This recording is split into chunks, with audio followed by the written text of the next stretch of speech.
Hello YouTube and welcome back to my channel. This is Doc Luxury back at you with another video.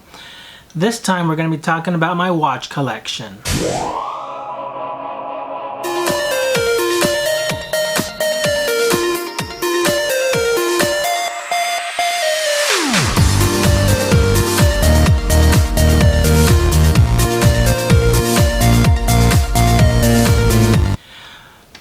So I have quite a few watches in my collection and I don't want to make another half-hour video, so I'm basically just gonna go pretty fast and just show you what I have.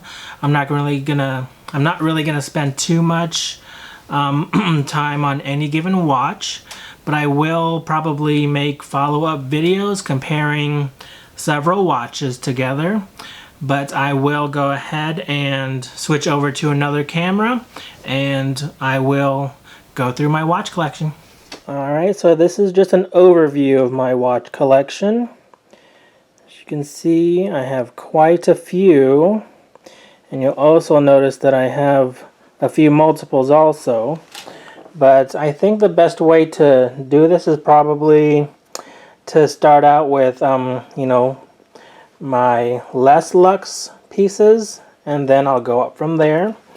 The first pieces that I have here, if I could get the glare out the way, are my Casio G-Shock watches. I have one in white, red, the baby blue, more of a dark blue, and the black one over there. I had these ever since high school and college, and I've kept them around. Next up, let's go into this little drawer here, and as you can see, some of them are even dead, or the battery's dead anyways. But let's go first to this one here. So that is a Guess watch. That was one of my very first formal watches that I had. Next up I have this Timberland watch, and then I have a Timex. This one I used to wear for the gym. Then I have another Guess watch. I have a Fossil watch right there. They're all dead, as you can see. I need to replace batteries if I ever want to use them again. I have another Fossil watch. And these two Fossil watches were actually pretty cool because with the battery on there, it did have a little digital readout. Moving on, I have a few Kenneth reaction watches. I have one there in the beige, one in the maroon, dark red, and here is one in the dark brown. Moving on, I have a Nixon brand watch, and this is digital. And one thing that you'll know about me is that I really like digital watches. So moving on from there, I have this little no-name brand that I found at Nordstrom Rack one day. I thought it was cool because it was digital but also analog. Here is an Armani Exchange watch. This one is dead currently, but it is a analog and a digital. Moving on, I have, that is a Kenneth New York watch. As you can see, analog and digital. This one is a diesel watch. The cool thing about this one is if I press that button on the side, it tells me the time, and it has a little inscription there that I put on there, and right now it says Rod's cool. And yeah, I really like that watch. The only problem is that you always have to press that button whenever you have to tell the time. Next up, I have a watch from Tag Heuer. This is analog and digi. Here we have a watch from Invicta. This is my only watch from Invicta, and as you can see, it is humongous. Next up, so we're going to get into the watches where I have lots and lots of multiples of. Alright, so this is a Burberry watch, analog and digital. The same Burberry watch. Again the same Burberry watch. Again the same Burberry watch. And now this is a different type of that Burberry watch, but it's just, the full metal. And moving on, now these are the same exact watches, but they are brand new. I've never worn these before, and they still have their, protective plastic on them. Moving on, let's go back to this box here. I have a watch from Movado. This is in the white, and this one is in the black. The cool thing about these watches is if you press this button, or it's not really a button, but it will turn on. You can, let me turn on the white one again so you can see. Let me block the light. And yeah, so you can see the digital readout on there. Alright, moving on. I have a couple Gucci watches. As you can see here, one is in the black and one is in the brown.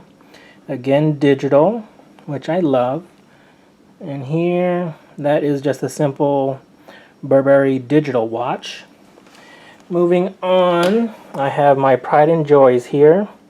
These are the Louis Vuitton Anti-Digi watches. They are basically the same thing. There, and also that one. And yeah. So I just wanted to quickly talk about why I have multiples of some of my watches. I mean, for some of them, like my two Movado watches here, one is in the black and one is in the white. I mean, I can't change these aspects of them, and as you can see, the hardware on the black one is black and the hardware on this white one is gold. But in some cases, like in my Burberry watches, and these in particular, it is crazy, I know, and I'm probably gonna get a lot of flack from it, but I do have 1, 2, 3, 4, 5, 6, I have 7 of the same exact watch. Well, 2 of them are in the full metal, and 5 of them are in either a canvas or a alligator strap. I don't really, honestly, I don't really know why I have multiples of this watch. I currently have 7 in my collection, and one thing, I mean, that I've always thought about is, I mean, it is one of my favorite watches. Not until, this guy came along, which is my Louis Vuitton analog digital watch. And so now, since I actually have 2 of them in my collection, I'm probably going to start letting some of my Burberry watches go. And my reason for having multiple watches was because I knew these were already discontinued, and watches do have a lifetime, and I figured once one of them dies, I'm always gonna have a backup to them, or as soon as one gets really scratched up and messed up from just overusage, then I'll have, another one to replace it, and then I'd probably be able to, sell the other one off or whatever. But yeah, so I really don't have a good reason for why I have multiples of these particular watches, but I do. Yeah, I guess that's all I really wanted to talk about in this video. The next video, I'll probably do a little comparison of some of these watches and some of the cool things I think about them. This is Doc Luxury, and stay tuned for my next video. Good night, you guys. Bye.